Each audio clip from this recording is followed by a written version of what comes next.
में आड़े नहीं आता था। सभी दलों से उनके संबंध बहुत ही मधुर थे।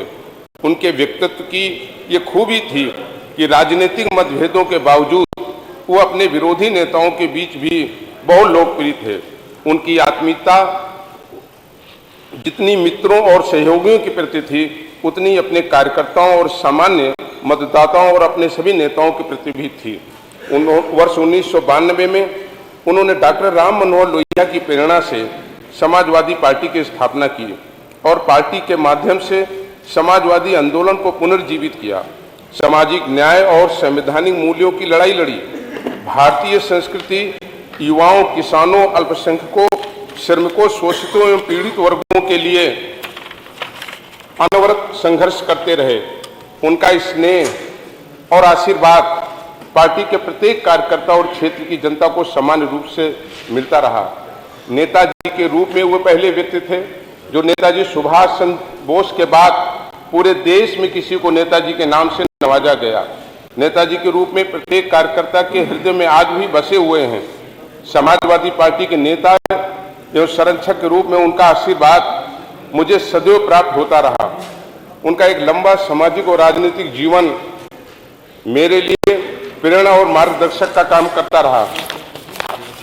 नेताजी जहां अपने पूरे राजनीतिक जीवन में किसानों के हितों की लड़ाई सदन से लेकर सड़क तक पूरे जीवन लड़ते रहे।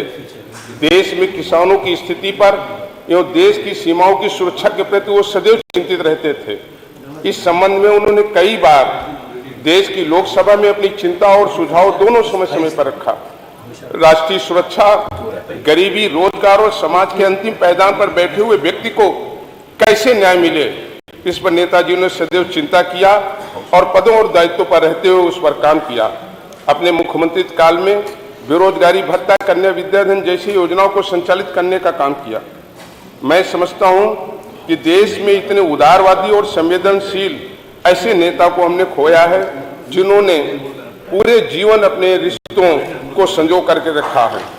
माननीय अध्यक्ष जी, एक घटना का मैं स्वयं गवाह हूं। जब नेताजी उत्तर प्रदेश के मुख्यमंत्री थे 2004 की सरकार में, मैं उनके साथ राज्य मंत्री था। उस सरकार में नेताजी अपने कार्यालय जा रहे थे।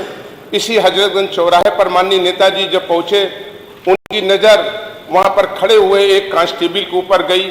वो कारागार विभाग का कांस्टेबल था। मैं उनकी गाड़ी में उनके साथ बैठा था। उस कांस्टेबल को देखते ही उन्होंने गाड़ी रोकने को कहा और उसे अपने निकट बुलाया और उससे उन्होंने कहा कि तुम यहाँ कैसे हो, तुमने हमें पहचाना कि नहीं पहचाना? जब मैं इटावा की जेल में था तो पानी अच्छा नहीं आता था, तुमने हमको अच्छा पानी बाहर से ला करके देने का काम किया था। वो व्यक्ति रोने लगा। उसने कहा कि हमारी पत्नी को कैंसर डायग्नोस हुआ है, हमें विभाग से छुट्टी नहीं मिल पा रही है, इलाज के लिए हमारे पास पैसा नहीं है। नेताजी ने अपने साथ की गाड़ी में उन्हें बैठाया, साथ अपने कार्यालय लेकर के आए और अपने तत्कालीन प्रमुख सचिव से तत्काल उनकी छुट्टी ही नहीं मंजूर कराई, बल्कि उनके इलाज का पूरा खर्च स्वयं अपने निजी खर्च से उन्होंने कराने का काम किया और उसका इलाज कराने का काम किया।